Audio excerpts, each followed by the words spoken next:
德国所有的洗车中心，比如 EMO， 比如说像AutoJet，Mr. Wash， 几大排名前10家的比斯卡 Wash， 他们现在所有的洗车换液品应用的时候，喷射带颜色的部分都是由灯光来打的。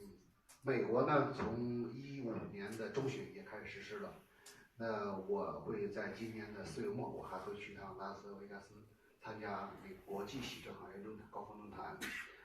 这几年我连续都在去，代表中国的洗车行业也发声音，希望人家能够。